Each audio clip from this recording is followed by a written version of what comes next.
Hello friends, good morning all of you. आज हम चर्चा कर रहे हैं राज्यसभा के बारे में। संसद के दो सदन हैं, राज्यसभा व लोकसभा। पिछली वीडियो में हमने लोकसभा पर चर्चा की थी। आज हम राज्यसभा के बारे में चर्चा कर रहे हैं। राज्यसभा से संबंधित अनुच्छेद 80 है। अनुच्छेद 80 में राज्यसभा की संरचना का जिक्र किया गया है। राज्यसभा की संरचना, राज्यसभा की जो बनावट है, राज्यसभा के गठन से संबंधित अनुच्छेद 80 है। अनुच्छेद 80 के अनुसार राज्यसभा में अधिकतम सदस्य संख्या 250 हो सकते हैं। 250 सदस्यों में से 238 सदस्य राज्यों के प्रतिनिधि होते हैं। 238 सदस्यों का चुनाव होता है, इलेक्शन होता है। वह 12 सदस्य मनोनीत होते हैं, नॉमिनेट होते हैं। राष्ट्रपति अनुच्छेद 80(3) के द्वारा, अनुच्छेद 80 के क्लोज 3 के द्वारा राष्ट्रपति राज्यसभा में 12 सदस्यों को मनोनीत कर सकता है, मनोनीत करता है, जो कि साहित्य, कला, विज्ञान व समाज सेवा से जुड़े हुए व्यक्ति होते हैं। या हम कह सकते हैं कि ऐसे 12 सदस्य जो साहित्य यानी लिटरेचर, विज्ञान, साइंस, कला, आर्ट, समाज सेवा, सोशल सर्विसेज में विशेषज्ञ होते हैं, स्पेशलिस्ट होते हैं। ऐसे 12 सदस्यों को राष्ट्रपति राज्यसभा में मनोनीत कर सकता है अनुच्छेद 80 के क्लोज 3 के अनुसार। लेकिन राष्ट्रपति के द्वारा ये 12 सदस्य मनोनीत करने की जो शक्ति है वो राष्ट्रपति के स्वविवेकीय शक्ति नहीं है। राष्ट्रपति अपनी इच्छा के अनुसार इन 12 सदस्यों को मनोनीत नहीं करता, बल्कि राष्ट्रपति उन्हीं 12 सदस्यों को मनोनीत करता है जो मंत्रिपरिषद नाम भेजती है। या हम कह सकते हैं कि मंत्रिपरिषद जिन लोगों के नाम भेजती है, राष्ट्रपति उन्हीं 12 सदस्यों को मनोनीत करता है आर्टिकल 80(3) के तहत, जो कि किसी न किसी विषय में स्पेशलिस्ट होते हैं, विशेषज्ञ में होते हैं, जो साहित्य में भी हो सकते हैं, साइंस में हो सकते हैं, विज्ञान में हो सकते हैं, कला में हो सकते हैं, समाज सेवा में हो सकते हैं। वर्तमान में राज्यसभा की जो वास्तविक संख्या है वो 245 है। 245 सदस्यों में से 229 सदस्य राज्यों के प्रतिनिधि होते हैं, राज्यों से चुने जाते हैं। वह 4 सदस्य संघ शासित क्षेत्रों से चुने जाते हैं। वह 12 सदस्य राष्ट्रपति के द्वारा मनोनीत किए जाते हैं। राज्य के जो सदस्य 229 जो सदस्य राज्यों के प्रतिनिधि होते हैं, जिनका चुनाव होता है, इनके चुनाव से संबंधित विधि का जिक्र अनुच्छेद 80 में किया गया है। अनुच्छेद 80 के अनुसार राज्यों के जो सदस्य चुने जाते हैं वो एकल संक्रमणीय आनुपातिक पद्धति के द्वारा चुने जाते हैं। एकल संक्रमणीय आनुपातिक पद्धति के द्वारा चुने जाते हैं। एकल संक्रमणीय आनुपातिक पद्धति से हमारा अभिप्राय है कि वोटर जो है, वोट जो देता है वो वोट वरीयता क्रम में देता है, और इसी के साथ साथ उसका वोट जो है वो स्थानांतरित होता है, हस्तांतरणीय है, ट्रांसफ़र होता है आगे। इसी के साथ साथ ये व्यक्ति जो है वो एक निश्चित कोटा प्राप्त करने वाला व्यक्ति ही इसमें चुनाव जीतता है। राज्यसभा के बारे में मुख्य बातें ये भी हैं कि राज्यसभा का पहली बार गठन 3 अप्रैल 1952 को हुआ। राज्यसभा पहली बार गठित 3 अप्रैल 1952 को हुई। वह राज्यसभा की जो पहली मीटिंग है, पहली बैठक 13 मई 1952 को हुई। राज्यसभा का पहले नाम काउंसिल ऑफ स्टेट था। Council of state, council of state का नाम राज्यसभा 23 अगस्त 1954 को रखा गया। पहले राज्यसभा का नाम काउंसिल ऑफ स्टेट था। काउंसिल ऑफ स्टेट से राज्यसभा जो नाम है वो 23 अगस्त 1954 को रखा गया। इसी के साथ साथ राज्यसभा एक स्थायी सदन है। राज्यसभा एक परमानेंट हाउस है, राज्यसभा का भी विभंग नहीं होता। जैसे कि लोकसभा का कार्यकाल 5 साल होता है और लोकसभा को 5 साल से पहले भी राष्ट्रपति भंग कर सकता है अनुच्छेद 85 के तहत। उस प्रकार राज्यसभा एक स्थायी सदन है, राज्यसभा को भंग नहीं किया जा सकता। स्थायी सदन होने के साथ साथ राज्यसभा ऊपरी सदन भी है, राज्यसभा एक ऊपरी सदन है। इसके साथ साथ ये भी कहा जाता है कि राज्यसभा निरंतर चलने वाली सभा है, राज्यसभा निरंतर चलने वाली सभा है, कंटिन्यू चलने वाली सभा है, क्योंकि राज्यसभा के कुल सदस्य संख्या के 1/3 सदस्य 2 साल के बाद रिटायर हो जाते हैं और उतने ही सदस्य नए आ जाते हैं। इसीलिए राज्यसभा एक निरंतर चलने वाली सभा है। राज्यसभा का कार्यकाल नहीं होता, बल्कि राज्यसभा के जो सदस्य हैं उनका कार्यकाल 6 वर्ष होता है। राज्यसभा के सदस्यों का कार्यकाल 6 वर्ष होता है और राज्यसभा एक स्थायी सदन है, निरंतर चलने वाली सभा है। राज्यसभा के कुल सदस्य संख्या का 1/3 सदस्य 2 साल के बाद रिटायर हो जाती हैं। प्रारंभ के अंदर जब 1952 में राज्यसभा का गठन हुआ, उसके 2 साल बाद यानी कि 1954 में 1/3 सदस्यों को लॉटरी के द्वारा रिटायर कर दिया गया। 1954 में 1/3 सदस्यों को लॉटरी के द्वारा रिटायर कर दिया गया और 1/3 सदस्य नए ले लिए गए। उसके ठीक 2 साल बाद 1956 में भी लॉटरी के द्वारा 1/3 सदस्य रिटायर कर दिए गए व 1/3 सदस्य नए चुन लिए गए। और 1958 में जब 1/3 सदस्य बचे, उनका कार्यकाल 6 वर्ष कंप्लीट हो गया, तो वो अपने आप ही क्या है, रिटायर हो गए। इस प्रकार से वर्तमान में सदस्यों का जो कार्यकाल है वो 6 वर्ष है और इसीलिए राज्यसभा को निरंतर चलने वाली सभा कहा जाता है। निरंतर चलने वाली सभा है क्योंकि राज्यसभा हमेशा बनी रहती है, स्थायी सदन है और राज्यसभा के कुल सदस्य संख्या के 1/3 सदस्य 2 साल के बाद रिटायर हो जाते हैं।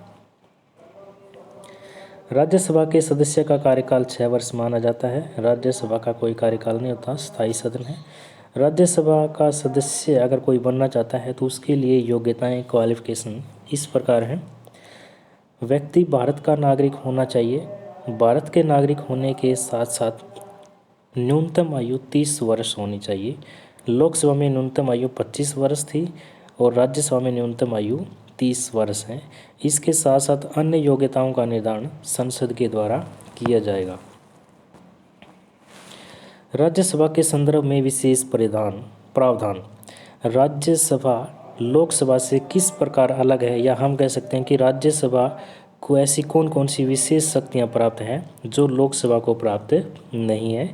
निम्न अनुसार है। राज्यसभा में उपराष्ट्रपति राज्यसभा का पदेन सभापति होता है। उपराष्ट्रपति vice president of India Rajya Sabha का पदेन सभापति होता है।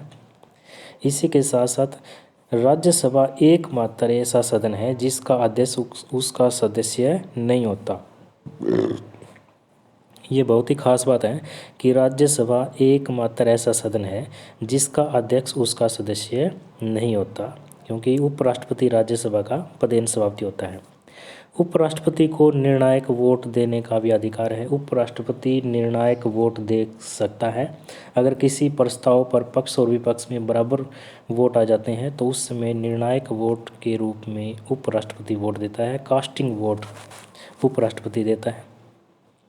इसके अलावा राज्यसभा को ये भी अधिकार है कि उपराष्ट्रपति को अगर उसके पद से हटाना है तो उपराष्ट्रपति को हटाने के लिए सबसे पहले पहल राज्यसभा करेगी। प्रस्ताव सबसे पहले राज्यसभा में ही लाया जाएगा। उपराष्ट्रपति को हटाने के लिए सबसे पहले प्रस्ताव राज्यसभा में लाया जाता है। ये भी राज्यसभा का एक विशेष अधिकार है, विशेष शक्ति है। उपराष्ट्रपति को हटाने के लिए सबसे पहले राज्यसभा में प्रस्ताव लाया जाएगा। उस समय राज्यसभा के जो तात्कालिक सदस्य संख्या है, राज्यसभा के तात्कालिक सदस्य संख्या की बहुमत से ही प्रस्ताव पारित होगा। बहुमत से प्रस्ताव पारित होने के बाद दूसरे सदन यानी कि लोकसभा के पास भेजा जाएगा और लोकसभा केवल मात्र उस प्रस्ताव से सहमत हो जाती है तो उपराष्ट्रपति को अपना पद छोड़ना पड़ता है, त्यागना पड़ता है। तो उपराष्ट्रपति को हटाने के लिए प्रस्ताव राज्यसभा में लाया जाएगा और राज्यसभा केवल तात्कालिक सदस्य संख्या के बहुमत से प्रस्ताव पारित कर देती है। उसके बाद प्रस्ताव दूसरे सदन को लोकसभा को भेजा जाएगा और लोकसभा सहमत मात्र से ही उपराष्ट्रपति को अपना पद छोड़ना पड़ता है। इसी के साथ साथ राज्यसभा को ये विशेष अधिकार है कि आर्टिकल 249 के तहत अनुच्छेद 249 के तहत राज्यसभा को अगर ऐसा लगता है कि वर्तमान में राज्य सूची का विषय वर्तमान परिस्थिति में राष्ट्रीय महत्व का हो गया है, राज्य सूची का विषय वर्तमान परिस्थिति में अगर राष्ट्रीय महत्व का हो गया है, तो ऐसी स्थिति में राज्यसभा उपस्थित व मतदान करने वालों की 2/3 बहुमत से राज्य सूची के विषय पर कानून बनाने की पहल कर सकती है। ये भी केवल विशेष अधिकार राज्यसभा को है कि अनुच्छेद 249 के तहत अगर राज्यसभा को ये लगता है कि राज्य सूची का कोई विषय राष्ट्रीय महत्व का हो गया है, तब राज्यसभा उपस्थित व मतदान करने वाले की 2/3 बहुमत से राज्य सूची के विषय पर कानून बनाने की पहल कर सकती है और इस कानून की अवधि 1 वर्ष होगी। इस कानून की अवधि अधिकतम 1 वर्ष होगी। अनुच्छेद 312 राज्यसभा को ये भी विशेष अधिकार है कि अनुच्छेद 312 के तहत राज्यसभा नई अखिल भारतीय सेवा के गठन पर पहल कर सकती है। अगर राज्यसभा नई अखिल भारतीय सेवा का गठन करना चाहती है तो अनुच्छेद 312 के तहत नई अखिल भारतीय सेवा के गठन की पहल राज्यसभा के द्वारा की जाएगी। ये राज्यसभा का विशेष अधिकार है। राष्ट्रीय महत्व में अगर ऐसा लगता है राज्यसभा को कि नई अखिल भारतीय सेवा का गठन करना चाहिए, तो आर्टिकल 312 के तहत नई अखिल भारतीय सेवा का गठन राज्यसभा कर सकती है। राज्यसभा यह कार्य उपस्थित व मतदान करने वाले सदस्यों की 2/3 बहुमत से ही प्रस्ताव रखेगी। राज्यसभा उपस्थित व मतदान करने वाले सदस्यों के 2/3 बहुमत से प्रस्ताव रख सकती है और अखिल भारतीय सेवा का गठन कर सकती है अनुच्छेद 312 के तहत। अनुच्छेद 309 के अनुसार अखिल भारतीय सेवा अधिकारियों की सेवा शर्तों का निदान संसद करती है। आर्टिकल 309 के अनुसार अखिल भारतीय सेवा अधिकारियों के सभी सेवा शर्तों का निदान भी संसद के द्वारा किया जाता है।